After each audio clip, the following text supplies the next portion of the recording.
지금부터 내가 해주는 얘기 들어주겠니?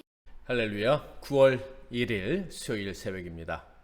목마른 자들아 찬양 함께 올려드리겠습니다.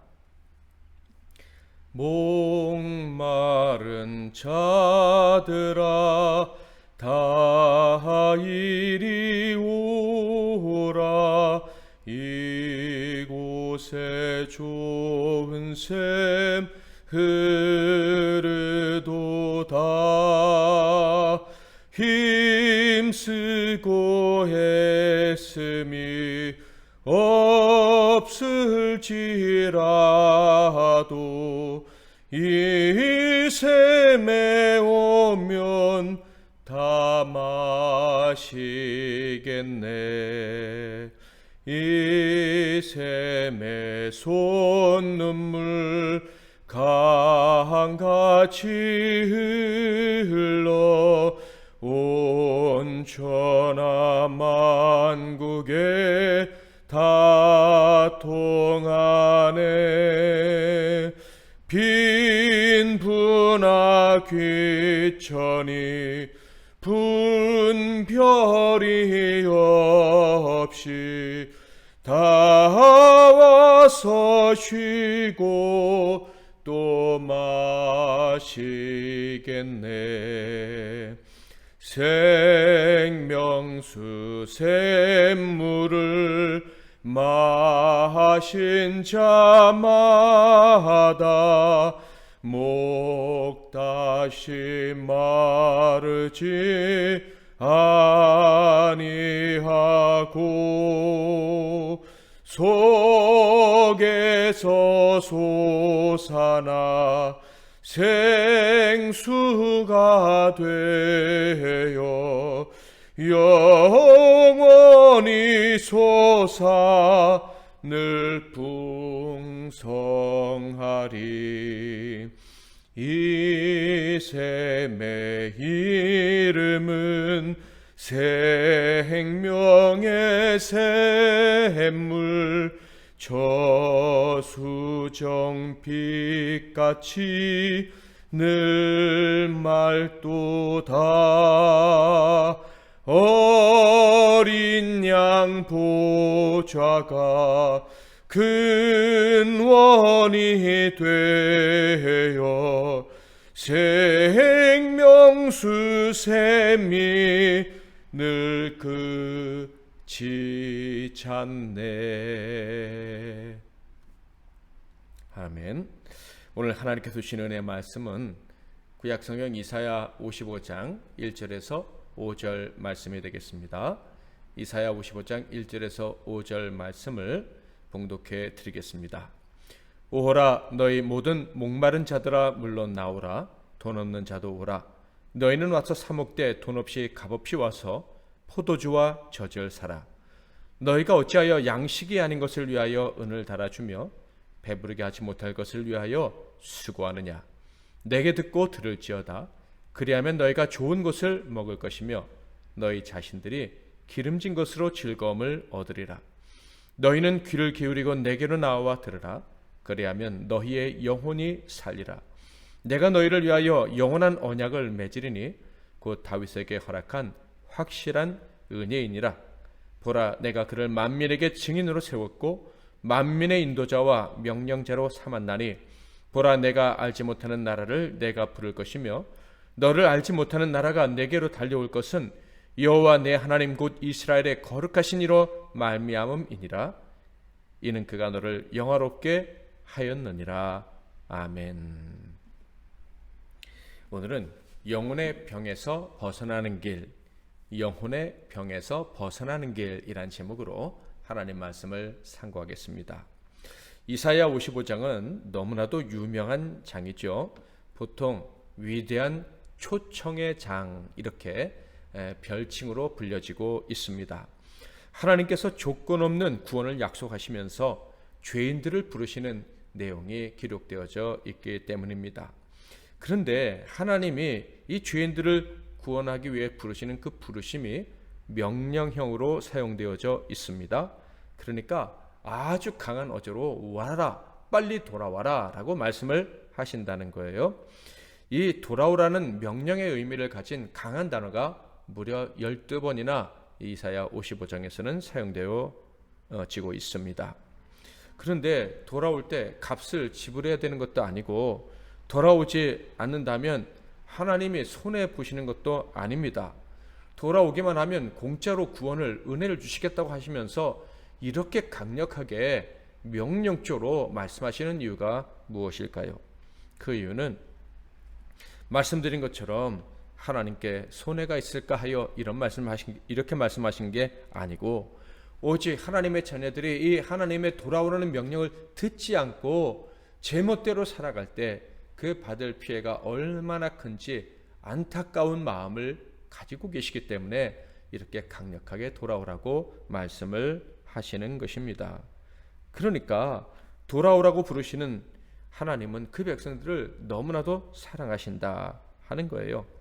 돌아오지 않을 때 그들이 당할 고통이 너무 크다는 것을 안타까워 하신다 하는 거예요. 그래서 강력하게 돌아오라고 명령조로 말씀을 하고 계시는 것이에요. 비유를 들어본다면 이런 거겠죠. 시험 공부를 하고 있는 아들이 있습니다. 시험에 반드시 붙고 싶어 하면서도 좀 졸고 열심히 하지 않아요. 그래서 부모가 혼을 내면서 열심히 공부하라고 얘기를 합니다. 그 이유가 무엇이겠습니까? 그 시험에 떨어졌을 때 그 아들이 실망하게 되고 낙심하게 될 것을 너무나도 잘 알기 때문에 그 아들이 잘 되라고 무섭게 책망을 하는 것이죠. 우리 하나님이 이렇게 우리를 강력하게 돌아오라고 부르시는 것도 바로 이와 같은 거예요. 우리가 잘 되기를 바라서 돌아오지 않았을 때 얼마나 큰 실망을 겪을지 아시기에 강력하게 돌아오라고 부르시는 거예요. 아직 주님 앞에 돌아오지 못한 분이 계시다면 속히 돌아오실 수 있기를 바라고, 어떻게 돌아와야 되는지 모르시는 분이 계시다면 말씀을 통해서 그 방법을 깨닫고 돌아오시기를 바랍니다. 자, 그렇다면 이들 하나님이 너무나도 사랑하시지만 아직 돌아오지 않은 이 백성들의 상태는 어떠한 것일까요? 하나님은 그들의 상태를 아주 잘 묘사해 주고 계십니다. 먼저 1절을 볼까요? 오호라 너희 모든 목마른 자들아 물러 나오라. 돈 없는 자도 오라. 너희는 와서 사목되 돈 없이 값없이 와서 포도주와 젖을 사라. 목이 마르고 배가 고픈 상태라는 것을 알 수가 있어요. 음식과 물 그리고 포도주와 젖을 살 수 없을 정도로 가난한 상태다 하는 거예요. 그러니까 가장 기본적인 것도, 생존을 위해서 가장 기본적인 것도 준비가 되지 않은 참으로 비참한 상태라는 것을 알 수가 있습니다. 그런데 2절에 보면 더 기가 막히다는 것을 알 수가 있어요. 너희가 어찌하여 양식이 아닌 것을 위하여 은을 달아주며 배부르게 하지 못할 것을 위하여 수고하느냐. 내게 듣고 들을지어다. 그리하면 너희가 좋은 것을 먹을 것이며 너희 자신들이 기름진 것으로 즐거움을 얻으리라. 한마디로 그들의 상태는요, 어려움에서 벗어나기 위해 애를 쓰지만 다 헛수고가 되는 참으로 허탈한 상태에 있다는 것을 알 수가 있습니다. 일할 힘도 어느 정도는 있는 것 같아요. 그리고 어느 정도 돈도 있는 것 같습니다. 양식을 얻으려고요, 열심히 일을 하고 돈을 벌어서 돈을 지불하면 양식이 와야 되는데 그런데도 양식이 오지 않는 거예요. 남의 집에 가서 열심히 일해주면 양식이 올 줄 알았는데 양식이 안 오고요, 돈을 내면 상대방이 양식을 줄 줄 알았는데 양식을 주지 않고 도망쳐버리든지 아니면 그들을 폭력으로 쫓아내버리든지 하는 거예요. 그러니까 아무리 애써도 좋고 기름진 음식과 음료를 살 수 없는 기가 막힌 상황에 떨어져 있었던 것이 바로 하나님이 부르실 때 아직 응답하지 못하고 있는 사람들의 형편이다 하는 거예요. 이런 비참한 상태를 3절에서는 다르게 표현하고 계시는데요, 바로 영혼이 죽어가는 상태, 영혼이 시들어버린 상태, 어쩌면 영혼이 죽어있는 상태, 바로 이런 상태로 하나님이 묘사해 주십니다. 3절 너희는 귀를 기울이고 내게로 나와 들으라. 그리하면 너희의 영혼이 살리라. 내가 너희를 위하여 영원한 언약을 맺으리니 곧 다윗에게 허락한 확실한 은혜이니라. 너희의 영혼이 살리라 라는 말씀을 통해서 우리는 알 수가 있어요. 지금 이스라엘의 상태, 하나님께서 돌아오라고 하고 계시는데 아직 돌아오지 않은 상태의 사람들은 영원히 죽었거나 죽어가는 상태에 있구나 하는 것을 말이죠.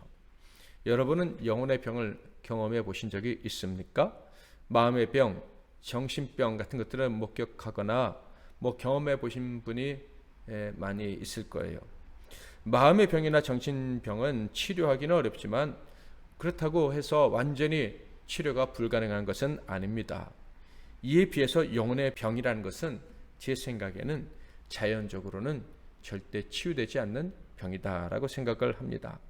그냥 망각하고 무시하고 살면 병이 없는 것처럼 잠깐 동안은 살 수 있을지 모르지만 결국 이 영혼의 병은 사람의 생명을 빼앗아버리고 마는 아주 치명적인 병이다 하는 거예요. 한 사람이 이 영혼의 병에 걸리면요, 그 사람에 대한 가장 적절한 표현은 시들어간다라고 말할 수 있을 것입니다. 아무리 노력해도 내 인생은 열매가 없을 거야, 좋은 일이 없을 거야 하는 이런 망상에 사로잡혀서 점점 힘이 빠져간다 하는 거예요. 분명 사람인데, 그것도 건장한 사람일 수도 있는데 이 영혼의 병에 걸리면요, 들의 풀처럼 시들어가는 거예요. 이런 사람들은 약을 찾아 헤매기도 하지만 약을 찾지 못하고요, 또 약을 찾을 생각을 못하기도 합니다. 어떤 사람은 약을 찾아 헤맨다는 게 겨우 마약을 찾는 결과로 나타날 때가 있습니다. 자, 그런데 놀라운 것은요, 3절에 보면 바로 하나님이 택한 이스라엘, 하나님의 자녀, 하나님이 특별히 귀하게 여기는 사람들이 바로 이 병, 영혼의 병에 걸렸다는 거예요. 너의 영혼이 살리라. 즉 너의 영혼이 죽었거나 시들어가거나 죽어가고 있다라는 말씀을 하신 거예요. 나는 혹시 영혼의 병에 걸렸는지 알지 못하는 사람이라도 오늘 말씀을 들으면 참 큰 힘을 얻을 수 있겠다라는 생각을 말씀 묵상해서 해봤습니다. 어떤 말씀이요? 내 영혼이 살리라. 내 영혼이 심각한 상태에 있다. 내 영혼이 시들어가고 있어. 내 영혼이 죽은 것 같아 라는 분이 이 말씀을 오늘 들을 수만 있다면 갑자기 희망이 생기고 용기가 생기지 않을까 하는 생각이 듭니다. 게다가 하나님이 성령을 보내셔서 그 마음에 내 영혼이 살아날 수 있다라는 말씀을 들려주시기만 한다면 그 사람은 얼마나 큰 힘을 얻고 기쁨을 얻을까라는 생각에 가슴이 뜁니다. 여러분, 내 영혼이 살리라 라는 희망의 말씀을 듣는다면 어떻게 될까요? 한 사람이 그 말씀을 듣고 영혼의 힘이 내 안에서 솟아나는 이 비밀스러운 경험을 하게 된다면 어떤 일이 벌어질까요? 참으로 두려운 것이 없어지게 될 것입니다. 인생이 처음으로 희망찬 것이구나 라는 생각을 갖게 될 것입니다. 아마 그런 생각을 하게 된 지 너무 오래되었을지도 모르죠. 그러나 네 영혼이 살리라 하는 말씀을 듣는 순간 그래, 인생은 희망찬 것이구나, 살만한 가치가 있는 것이구나 하는 생각을 갖게 될 것이다 하는 거예요. 영혼의 힘, 알 수 없는 힘이 내 안에서 솟아오르게 되면요, 두려운 것이 사라지게 됩니다. 무엇이 허무하게 느껴지겠습니까? 험하게 느껴지는 것은 아무것도 없고요, 하나님 말씀 모든 것이 협력해서 선을 이룰 것이다, 이 말씀이 확실하게 믿어지고 또 그래서 소망이 넘치게 되는 거예요. 사람이 자신의 영혼이 힘을 잃어간다고 느끼기 시작했다면 정말 큰 재앙이 그에게 임한 것이죠. 그러나 영혼이 살아나는 것을 경험하게 된다면 그것은 가장 큰 복이며 자기 자신뿐만 아니라 주변 사람들에게도 큰 행복을 가져다주는 일을 그가 경험하게 된 것이라고 할 수 있습니다. 이사야 55장은 초청의 장이다 라고 말씀을 드렸죠. 자, 그렇다면 어디로 초청해 주시는 것일까요? 바로 절대로 해결받을 수 없는 영혼의 병, 영혼의 죽음, 영혼의 시들어감에서 생명력 있는 영혼으로 사는 삶으로 초청해 주시는 것입니다.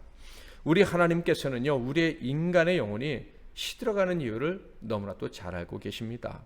어떤 사람은요, 가난 때문에, 돈 때문에 시들어갑니다. 그런데 어떤 사람은요, 돈이 너무 부해서 그 영혼이 시들어가기도 합니다. 어떤 사람은 일할 힘이 너무 없고 일할 거리가 없어서 영혼이 힘을 잃어가는데, 다른 어떤 사람은 너무 열심히 일을 하다가 일거리가 너무 많아서 영혼이 병들어 버리기도 합니다. 즉 인간은 본질적으로 죄인이기 때문에 결국 그 영혼이 시들어 버릴 수밖에 없습니다. 사람의 생명이 하나님과 끊어져 있어요. 그래서 결국은 뿌리가 없는 꽃처럼 활짝 피어나는 것 같다가 결국 시들어 버리게 될 수밖에 없다라는 거예요. 이렇게 영혼의 병이 본격적으로 발해서 시들어가기 시작한 사람은요, 아무리 먹고 마셔도 배고픔과 갈증이 멈추지 않고요, 점점 심해질 뿐입니다.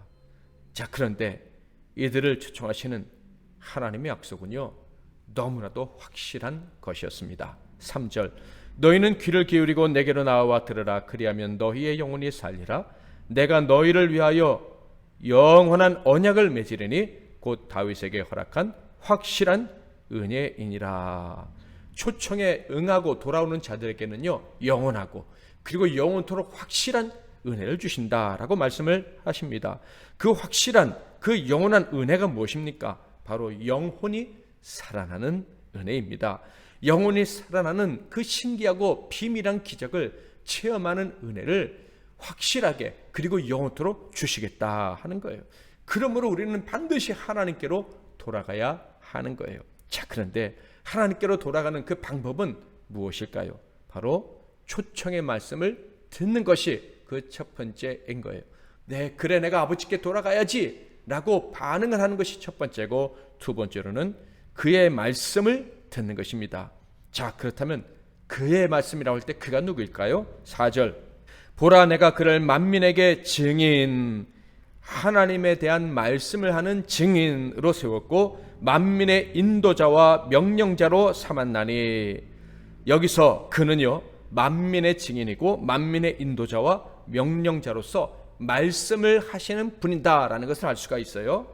이분은요, 다윗과 같은 왕인데 이스라엘의 왕만이 아니고 만민의 왕이신 분입니다. 바로 메시아, 여호와의 종 예수 그리스도를 의미하는 것입니다. 우리 구원자 되신 예수님의 말씀을 들으면 영혼이 살아난다. 돌아와서 예수의 말을 들으면, 내 아들의 말을 들으면 너희들의 영혼이 살아나는데 영원토록 확실하게 살아나는 복을 받고 살아가게 될 것이다 라고 하나님이 약속을 해 주신 것입니다. 하나님은 바로 하나님의 초청에 응하고 예수의 말씀을 들으면 확실한 은혜를 받는다고 말씀을 하시는데, 바로 영혼이 살아나는 복을 누리게 되는 것이다 라고 말씀을 하십니다. 마실 물도 주시고 소와 양의 젖도 주시고 그리고 음식도 얻게 될 것이라고 하십니다. 그것도 거저 얻게 될 것이라고 하십니다. 영혼이 살아나기 위해 다른 의사나 치료자에게 돈을 지불할 필요가 전혀 없다. 장사꾼에게 돈을 날릴 필요가 없다라는 말씀이에요. 배고프지 않고 목마르지 않기 위해서 더 이상 헛된 수고를 하지 않아도 된다라는 확실한 언약의 말씀을 주신 거예요. 하나님의 초청에 응하고 돌아와서 예수님의 말씀을 듣기만 하면 우리의 영혼이 살아날 것임을 믿고 의심하지 말고 살아갈 수 있기를 주님의 이름으로 축원을 드립니다. 돌아와서 말씀을 들으면 당연히 배부를 것이고 해소되지 않던 갈증도 해결될 것을 믿고 살아가시기를 축복합니다. 이런 경험을 하게 되면요, 사람들은 놀라게 될 것이라고 하나님은 말씀하십니다. 왜요? 전에는 전혀 경험해 보지 못한 세상에서 살게 되었다는 것을 느끼게 될 것이기 때문인 거예요. 5절을 볼까요? 보라, 내가 알지 못하는 나라를 내가 부를 것이며 너를 알지 못하는 나라가 내게로 달려올 것은 여호와 내 하나님 곧 이스라엘의 거룩하신 이로 말미암음이니라. 이는 그가 너를 영화롭게 하였느니라. 초청에 응하고 예수님의 말씀을 듣고 영혼의 질병이 치료되고 갈증과 배고픔이 해결되면, 이야, 내가 정말 놀라운 나라, 하나님의 나라, 천국에서 살아가게 되는 것이구나 하는 자신을 발견하게 된다는 거예요. 그뿐이 아니죠. 5절 끝에 보면 그가 너를 영화롭게 하였느니라 하셨잖아요. 야, 내가 참으로 귀한 사람이었구나. 쓸모없는 인생인 줄 알았는데, 영원히 시들어가는 자신을 보면서 나에게 소망이 없다고 생각을 했었는데, 내 인생은 영광스러운 것이구나, 하나님이 내 인생을 영화롭게 하셨구나 하는 것을 깨닫게 될 것이다 라는 거예요.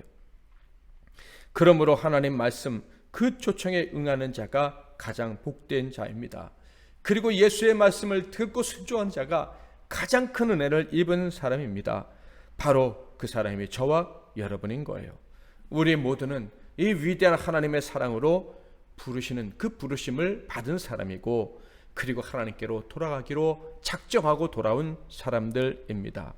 언제나 하나님께로 돌아가는 저와 여러분이 될 수 있기를 바라고, 돌아가서는 늘 그분의 말씀에 귀를 기울일 수 있기를 바랍니다. 그 음성 때문에, 그 말씀을 들었기 때문에 우리의 영혼의 질병, 육신의 질병, 삶의 모든 고달픔에서 언제나 벗어나는 복을 누리며 살아갈 수 있기를 축복합니다. 바라기는 이 초청에 응한 사람이 우리 말고도 더 많아지기를 소망하면서 기도하기를 바랍니다. 아직도 이 초청을 거부하며 그 영혼이 시들어감에도, 해결책이 없음에도 불구하고, 답이 없음에도 불구하고 하나님의 초청을 거절하는 그들이 하나님의 초청에 응할 수 있도록 그들을 위해서 우리의 입을 열어 기도하는 오늘 하루가 되기를 주님의 이름으로 축원합니다. 영혼의 병에서 벗어나는 길이란 제목의 말씀을 들었는데요, 오늘도 이 말씀 붙잡고 기도하시고 승리하시는 하루 되시기를 바랍니다. 제가 먼저 잠깐 기도하겠습니다. 하나님 아버지, 영원히 죽을 수밖에 없고 그 영원한 지옥에 떨어지기 전까지 점점 시들어 가다가 점점 더 큰 고통을 느끼다가 끝날 수밖에 없었던 저희들을 구원해 주셔서 영혼이 살고 또 영원히 살 수 있도록 도와주시니 감사합니다. 오늘도 하나님이 주시는 이 놀라운 생명력을 가지고 멋지게 살아가는 우리 모두가 되게 하옵소서. 모든 것을 합력해서 선을 이루게 하시는 그 생명의 능력이 나와 함께한다는 사실을 기억하고 경험하며 사는 우리 모두가 되게 하시고 우리가 사랑하는 이들이 되게 하옵소서. 예수 그리스도의 이름으로 기도하옵나이다. 아멘.